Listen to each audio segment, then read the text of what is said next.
Boko. Ke arah Candi Boko di dekat rel itu ada soto. Tapi yang enak kalau menurut gue pecelnya. Oh, ini pecelnya sama itu lauknya ya. Jadi pengen. Gak dapet foto itu makan ini enak banget udah. Makanya bahagia teman-teman. Terus gak dapet lighting ya dapat makannya.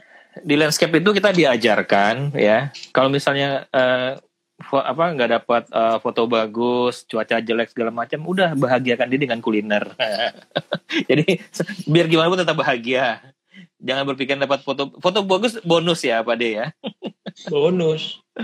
Nih ya nggak mesti dapat foto lah pokoknya. Kalau kita landscape itu kan kita tamasya jalan-jalan gitu loh. Betul. Oke, nah nih Mas Jenggot Abrit nanya nih, pengen diulang nih filter Malensa polosan buat motret. Secara kualitas adanya filter akan mengurangi. Nah untuk sunset tetap bisa polosan nggak Om? Tolong tipsnya dong gitu. Aku sebenarnya agak jarang. Sekarang itu udah 10 tahun mungkin aku nggak motret sunset sunrise, kecuali kalau lagi nemenin teman-teman lah. Kalau mereka kan senang sunset sunrise ya gue ikutan gitu motret gitu. Kalau menurut gue dengan teknologi kamera sekarang yang nggak usah ngomong kameraku ya yang medium format, tapi yang di bawah itu aja seri-seri bawah itu tuh udah mampu untuk ngambil tanpa perlu pakai filter gitu loh. Karena sekarang nih bisa ngambil gini hitungannya tuh kalau lensa itu dihitung kan, dihitung di desain untuk dipakai. Desainnya itu yang mendesain itu profesor, dokter, orang-orang jago-jago semua mendesain bahwa ada berapa elemen, ada berapa grup gitu untuk satu lensa itu udah dipasin banget supaya dikasih coating, dikasih elemen yang mahal supaya sampai gambar yang sampai di sensor itu perfect gitu loh, maksimal. Nah, kamu tambahin kaca lagi di depan itu nambahin elemen, nambahin grup baru. Hitungan tadi yang sama orang-orang hebat itu udah perfect awalnya, jadi berantakan jadinya ya gitu. Nah, kalau memang masih mau pakai itu udah tahu deh. Kita perlu misalnya GND gue perlu gue usah tebel-tebel gitu, pakai satu aja gitu loh. Gak usah di double-double. Tapi kalau memang bawahnya kita pengen dapat udah nggak kuber lagi dari karena udah kontrasnya udah terlalu jauh ya terpaksa pakai GND kan. Kalau memang bawahnya mau terang gitu loh. Tapi menurut gue sih sensor sekarang tuh udah kuat sih ngangkat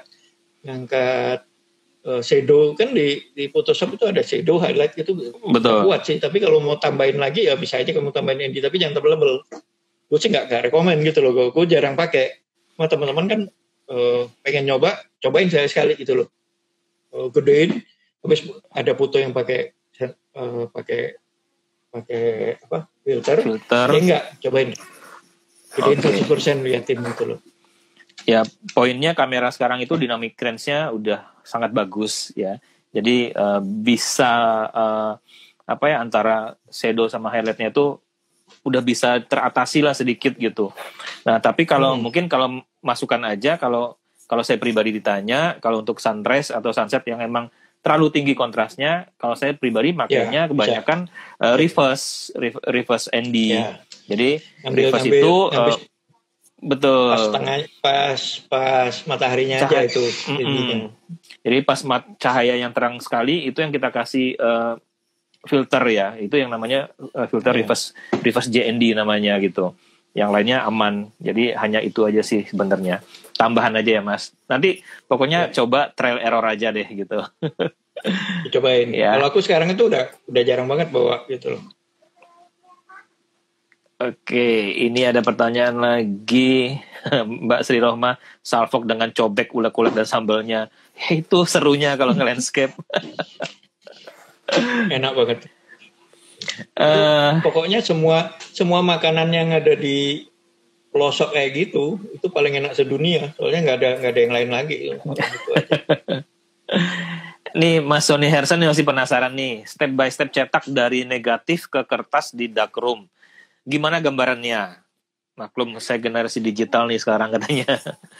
Step by step cetak dari negatif ke kertas darkroom.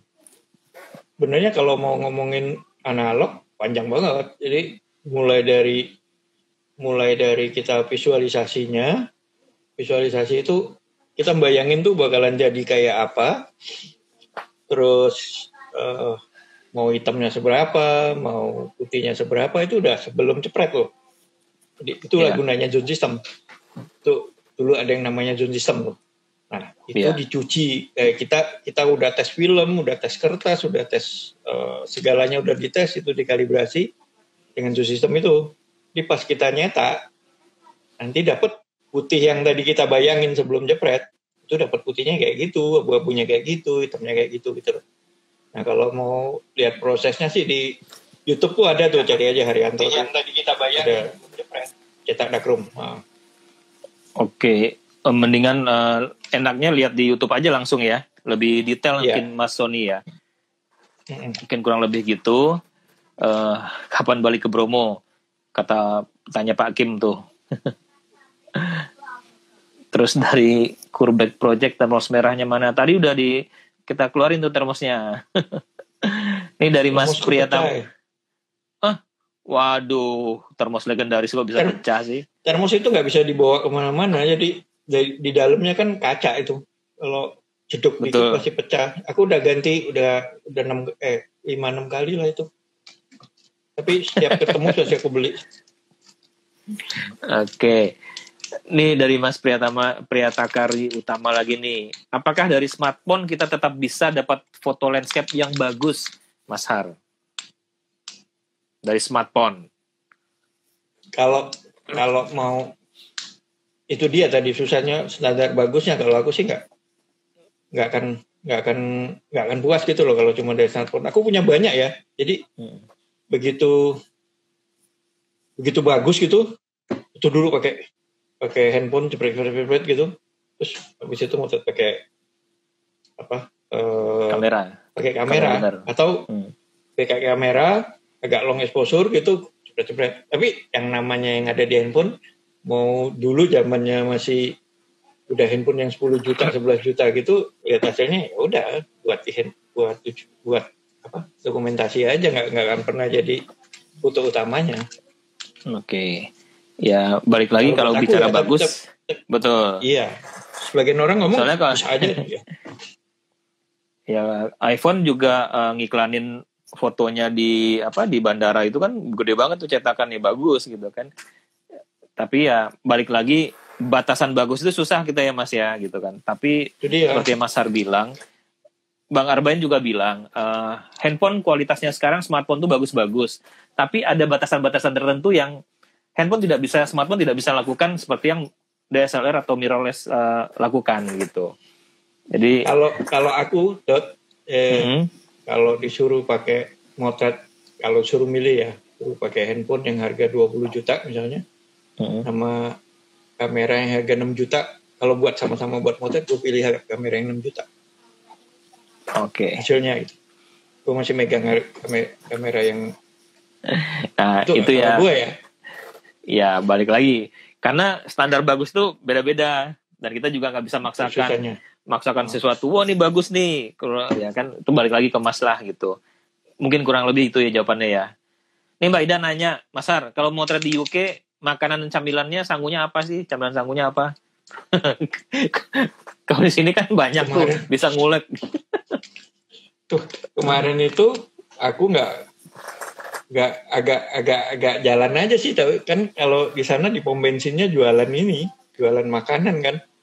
Jadi ketemu di pom bensin, beli sandwich, beli apa, roti, beli kue gitu. Biasanya kalau nemu pom bensin gitu loh, pom bensinnya lumayan banyak. Nggak seseru di Indonesia dong. Nggak ada. Jadi ya aku sebenarnya aku bawa Indomie loh beberapa gitu, cuma nggak habis. Tetap makan aja yang di sana aja gitu loh. Udah, aku bawa kompor juga loh, aku bawa kompor, udah bawa ini.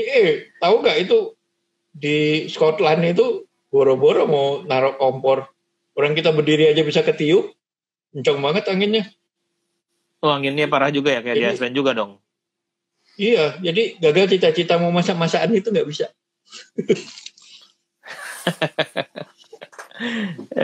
Tapi kalau di Scotland itu nenda juga ada aturannya ya, nggak bisa sembarang nenda ya. Kalau benda objek Iya, ya. nggak Di bisa Eropa. sih. Itu kan udah propertinya orang semua. Benar-benar kayak itu juga. Oke, teman-teman kalau mau ada yang ditanyakan silahkan ya. Itu Mbak Ida, kalau di luar Indomie sih tetap bawa gitu kan. Kita mau lihat foto. Ini Bromo ya Mas Ar? Bromo. Ini jam berapa ini? After sunrise kah atau menjelang sunset kah? Enggak, ini jam 11 malam. Lagi full moon. Malam. Iya. Oh, berarti cahaya bulan itu. Cahaya bulan. Oke. Dan ini sebenarnya nggak akan ada yang punya Bromo kayak gini. Makanya, ini teman-teman kalau bisa ngeliat file aslinya keren banget loh ya. Cuman ini ketutupan saya parah nih. Parah keren banget. Ini udah dicetak belum? Yang ini? Belum. Aku cetak warna sekarang itu. Aku cetak itu ada. Aku punya printer yang Epson yang 11 tinta. Udah bagus. Cuma ya aku belum puas sama inkjet itu loh. Jadi makanya aku kemarin ke mana?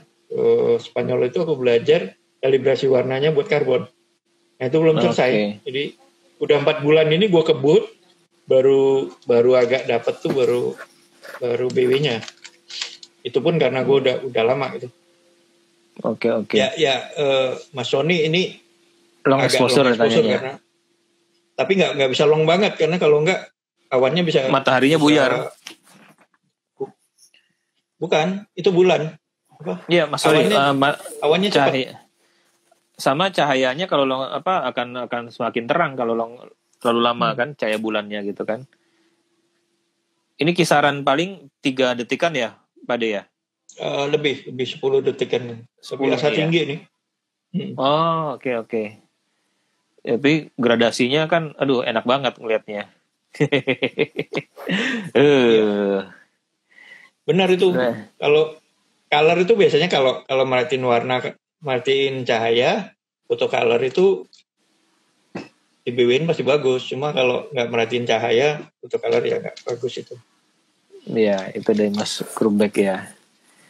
Oke, ini saya mau lihat foto yang ini tadi sudah.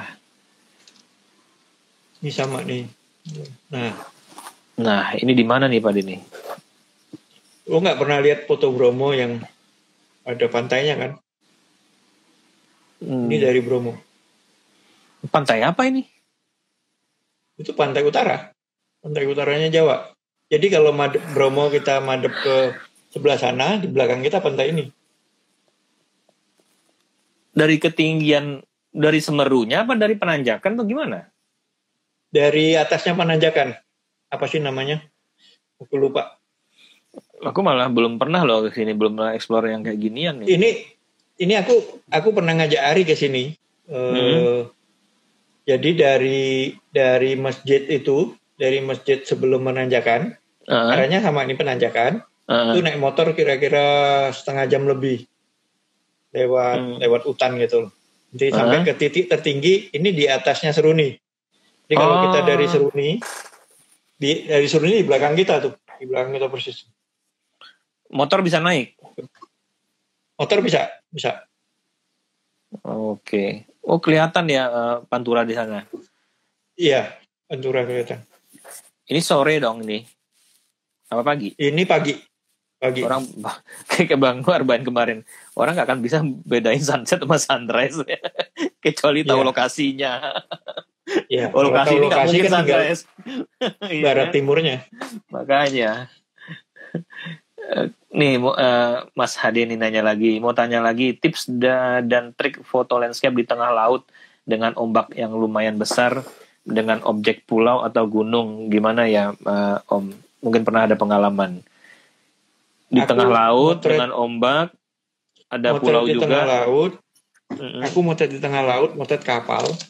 Aku kan kerja foto komersialku banyak kan motret tambang dan tambang batu bara dan teman-temannya itu, termasuk motret kapal. Selama 12 tahun kali aku motret kapal di laut itu no way. Jadi udah kita pendek banget, terus nggak, apalagi ombak gede, itu kalau jangan bayangin bakalan dapat foto bagus sih. Makanya kebanyakan foto kapal yang ada kapal, kalau mau bagus syutingnya pakai helikopter. Oke. Kita naik lebih tinggi. Jadi kalau sejajar kapal itu nggak menarik lah, gitu deh. Kurang menarik ya. Nggak gitu. Terlalu. Kita ini buat teman tribunku yang ngedrone, kalau nggak ada helikopter kita terbangin drone. Itu kayak sama kayak di Raja Ampat deh, Dot. Lo dari kapal. Iya. Kayak apa coba? Ya dulu gini, kita ngalamin zaman di Raja Ampat dulu capek. Bukan daki wayak itu kan memang luar biasa, harus ada effortnya. Gitu. Kalau jatuh mati gitu kan. Nah sekarang temen asik aja kirim lensa aja ke atas, angle-nya tinggal pilih-pilih yang mana nggak bisa terjangkau, udah bener-bener itu. Kayak drone kan udah. Benar. Iya. Itu zamannya siapa? Mas siapa yang fotografer aerial itu yang bikin gue pengen banget motret dari itu. Jason O'Hara. Jess kan. Itu dia yang pertama kali mungkin motret Raja Ampat dari atas pakai glider sendiri. Betul. Gue lihat Raja Ampat, ya kalau nggak dari atas nggak akan bagus ini. Ya. Benar. Ini Pak Kim nanya, ini yang foto ini pakai lensa 400 ya? Lensa 250 plus 14. Ya, kurang lebih 300 lebihan ya. 300 sekian. Kalau aku pakai medium format, pakai GPEG itu. Jadi sekitar 200, balik lagi 250-an kurang. Oke. Ini dari Mas Sony nanya, foto Star Trail ada tips nggak, Om? Star Trail tips apa ya? Kalau Star Trail itu, kalau aku senangnya dipanteng sejam gitu loh. Tapi banyak orang ditumpuk. Takut. Jadi ngambil 30 second gitu. Tapi aku nggak suka. Hasilnya itu terlalu kencang. Putih garisnya itu kencang banget. Nah kalau nggak kayak asli,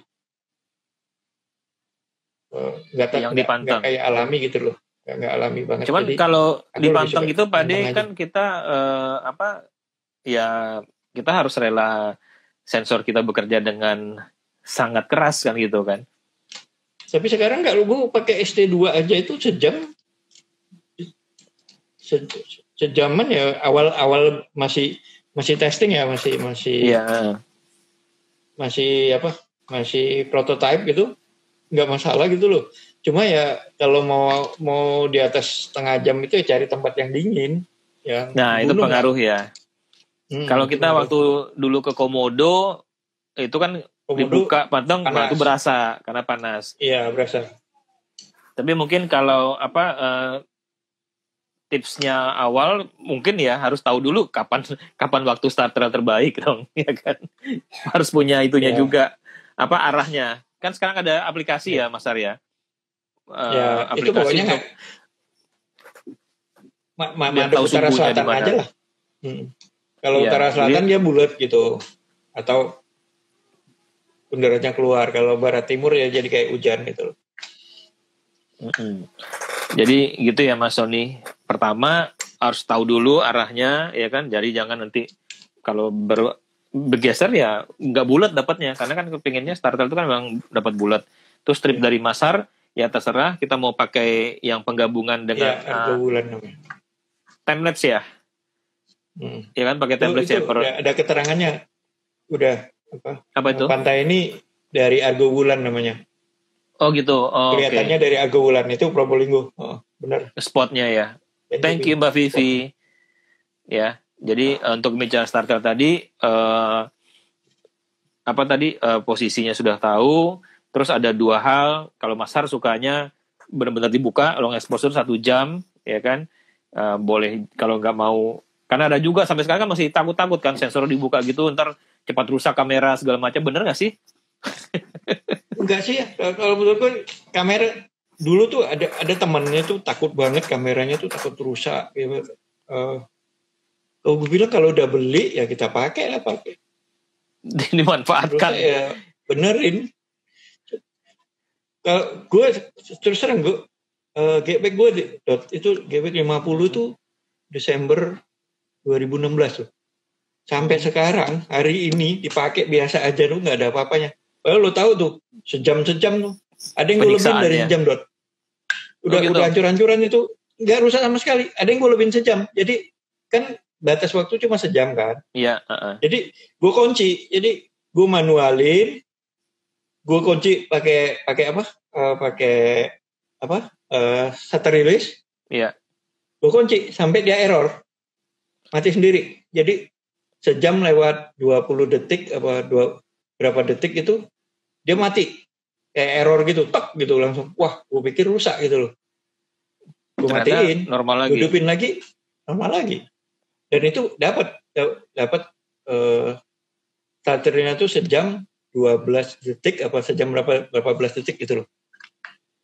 Oke. Berarti poinnya kalau menurut Mas Har untuk Star Trail itu lebih bagus buka full ya dibandingkan yang time lapse ya. Kalau aku lebih senang full. Kecuali kalau mau bikin time lapse. Jadi ada kemungkinan ada dua. Kamu dapat time lapse sama Star Trail tapi kencang banget putihnya, atau mau dapat satu exposure aja. Nah kalau di kameraku ada enaknya lagi Dot.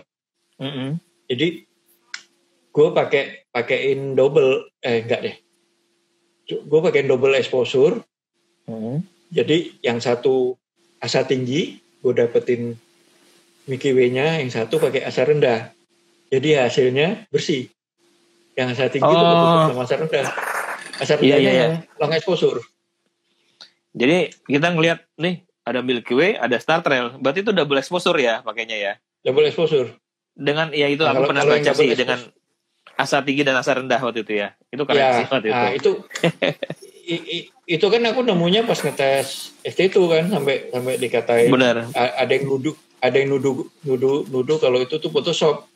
Betul. Gue juga baru tahu kalau ST2 tuh dipuji tuh bisa apa? Bisa milih exposure di tiap exposure-nya tuh bisa milih gitu loh. Bisa dirubah. Oke. Nah, ini pertanyaan dari Mbak Adenara, bukan Mbak, nggak tahu deh. Ada nggak pengalaman yang nggak pernah terlupakan foto di Bromo? Foto di Bromo tuh nggak ada yang nggak terlupakan. Semuanya nggak terlupakan. Semuanya berkesan, terutama Indomie, sambal ulek. Belum lihat ayam gorengnya Bu Menu. Aduh, enak banget. Soal makanan. Tapi kalau spot di Bromo ya, selain penanjakan, apa sih yang menarik nih buat teman-teman kan yang Bromo itu, aku dulu awal-awal aku ke Bromo itu ke arah penanjakan deh. Penanjakan itu ada Bukit Kingkong, banyak banget tuh. Gitu. Tapi itu udah umum semua ya. Iya. Terus ada Argowulan tadi. Iya. Nah, aku ada 4 tahun, 5 tahun kali aku lewat belakang. Dia lewat Malang, naik terus Tumpang, terus ke Ngadas, terus keluarnya ke masuk Bromonya dari Jemblang. Nah dari Jemblang itu juga bagus. Jadi aku kalau nganterin orang biasanya aku milih ke Jemblang daripada ke Penanjakan karena Penanjakan udah ramai banget. Betul. Jemplang juga terus ya sampai ke Bukit Teletabis ya. Iya. Betul. Jangan. Jadi Lurah Bromo sono nanti aku dibilang Lurah dulu udah ada. Siapa yang dari Surabaya? Pak siapa? Lupa aku namanya. Yang wis tuwe orang Surabaya. Siapa teman kita itu? Lupa. Pak Budi. Ya, Pak Budi Darmawan itu udah lurah. Itu nggak bisa digantikan. Itu tuh Pak Budi Darmawan tuh lurah tuh. OI ke Bromo, ayo. Oke, kita tinggal 3 menit lagi ya. Thank you, udah hampir 2 jam loh. Thank you teman-teman yang sudah join. Jadi poin-poinnya tadi yang pasti nge-landscape itu bikin bahagia. Bahagia itu apa? Prosesnya. Dari awal jalan, mau ketemu apapun rintangannya dinikmatin, ya kan? Terus kalau kayak Mas Har juga bisa bikin di Bromo ya, bisa ngulek sambal segala macem, itu emang seru dan benar-benar bikin bahagia gitu. Nah, proses landscape lagi yang mungkin bikin bahagia Mas Har itu ya setelah dicetak lagi jadi sebuah print-printan, itu lagi lebih bahagia lagi ya Mas Har ya. Nah, ngomong soal print-print lagi, makanya ini saya ngulang lagi nih, teman-teman jangan lupa kalau punya foto tuh di print, dibikin buku. Nih kayak teman-teman saya nih 24 wanita, enggak wanita, 24 perempuan bikin buku yang kita bisa benar-benar lihat hasilnya dicetak tuh memang beda-beda banget ya. Ini masih dummy, ini dicetak bulan depan. Teman-teman kalau ada yang berminat buku ini bisa hubungin, lihat dicek di IG saya ya. Ini teman-teman 24 perempuan Indonesia yang bikin foto story tentang 24 wanita juga. Ini buku keren banget. Nah, mulai sekarang perhatikan foto-fotonya, terus cetak, print. Kalau mau dicetakin sama Om Har, kontak Mas Har. Tapi ribet prosesnya. Motret itu untuk bahagia. Ya seneng-seneng kok. Setuju. Iya, kita jalan, kita nikmatin lah. Kalau dapat syukur, nggak dapat ya ulang lagi. Oke. Asar, ini sebelum mati sendiri sama Instagram, udah 1 jam, mungkin Mas Ar ngasih beberapa tips atau itulah buat teman-teman lagi nih dalam 2 menit ini. Ya itu tadi yang aku ngomong, kalau motret itu karena kita senang motret, karena kita bahagia. Mostly teman-teman yang ada di sini pasti karena hobi gitu loh. Termasuk aku, walaupun hidupku juga dari foto gitu loh. Karena itu kita motret. Jadi kita senang, kita motret, kita nikmatin. Pokoknya motret itu hobi yang membahagiakan gitu loh. Jadi nggak usah, kalau bisa sambil jalan ya asik banget gitu loh. Lihat OI sambil makan makan udang gede, makan itu, udah nggak mikir lagi air terjunnya. Kita lihat tuh udah hidangan dia malam itu kan. Betul, iya. Ada yang mau ikut aku ke Ujung Genteng tanggal 6 sampai 9 Agustus jadi promo. Ya. Motret senang. Iya. Terima kasih teman-teman. Yang penting kita tetap sehat semua. Bisa, kalau udah bisa motret, kita motret. Sambil motret, makan enak, baca buku keren ya. Banyak-banyak baca buku fotografi. Enggak apa-apa, kita punya sebanyak apapun buat visual kita, memperkaya visual kita. Ya enggak apa deh. Jadi kayak saya sendiri belajar dari foto-foto Mas Har gitu. Saya ngeliat Facebooknya, saya lihat Instagramnya, oh Mas Har bikin foto-foto seperti ini segala macam. Buat nambah literasi kita gitu. Ya. Jadi sekali lagi matur nuwun, terima kasih banget buat teman-teman yang sudah join di Obras spesial malam ini, khususnya buat Mas Har yang sudah meluangkan waktunya berbagi buat kita. Sampai jumpa. Sampai jumpa Senin depan, Obras bersama Mas Bea ya, itu kreatif dalam memotret topiknya ya. Terus mudah-mudahan kita nanti bisa ngobrol lagi. Assalamualaikum warahmatullahi wabarakatuh.